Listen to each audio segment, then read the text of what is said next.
Now, free sanitary products look set to be handed out to teenage girls in Rhondda Cynon Taf as it looks to tackle so-called period poverty.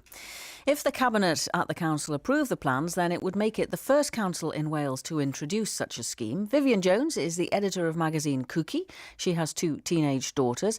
And Laura Niehorster runs the social enterprise Proud Pads, which makes sustainable sanitary pads. Welcome, both of you. Thanks for joining us. Good morning. Hi. Vivian, period poverty, girls and women not being able to afford proper sanitary protection is something we've talked about on the programme from time to time. Do you think that this scheme that's being discussed in Rhondda Cynon Taf is a good idea? Yes, I think it's a wonderful idea and probably long overdue for many girls. And, you know, as a mother of teenage girls, when you're getting used to these changes in your body and, you know, the implications of periods and that sort of thing, I mean, that's enough to get your head around without having to worry about how you're going to, you know, keep yourself tidy and all that, isn't it? Absolutely. I think even today there's a certain amount of stigma and embarrassment about it for girls. So to add the issue of not being able to afford sanitary products on top of that embarrassment is sort of adding insult to injury, if you like. And for the magazine, I mean, in terms of the problem pages and advice pages and that sort of thing, I mean, are periods the sort of thing that you get many letters about? Well, Cookie is for slightly younger girls, sort of 8 to 12, but of course it's still an issue for girls at that age. And yes, they do worry about it, and they worry about when their period's going to start and what it's going to be like and what if they get caught out at school. So absolutely it's an issue for younger girls as well. And Laura, what's your take on it all? Yeah, like Vivian, I definitely think that it's a great idea as well.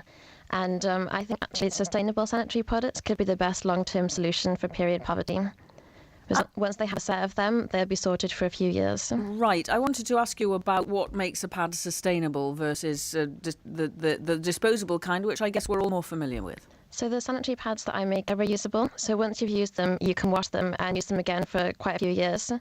That makes a lot more waste, so it's much better for the environment, and it's also better for the girls' bodies, and it'll save them money as well in the long term. Yeah, so I can see it's cheaper and better for the environment, but I guess you've got to get over the point that Vivian was making, really, I suppose, about sort of a remaining taboo, if you like, around periods and whether people would really want to get into situations where they are washing sanitary pads rather than just being able to throw a dirty one away and put on a clean one.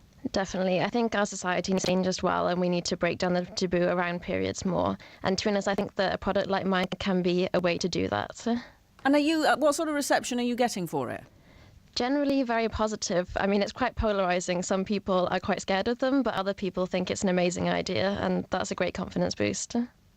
And Vivian, what sort of reception do you think there is for the idea of reusable sanitary pads? I mean, what's your instinctive reaction when you hear about it?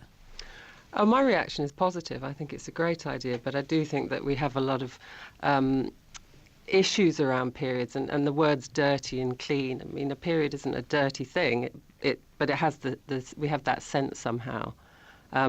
But yes, I think long term. Sure, but I mean, in terms of the products that you use, I mean, you put a T-shirt on and by the end of the day it's dirty because you've been wearing it all day. It's not a clean one. I mean, I guess in that sense, you know. But you're happy to wash it and put it on again. That's very true. Yes, absolutely. Absolutely right. And I guess, Laura, that's the message you're trying to get across.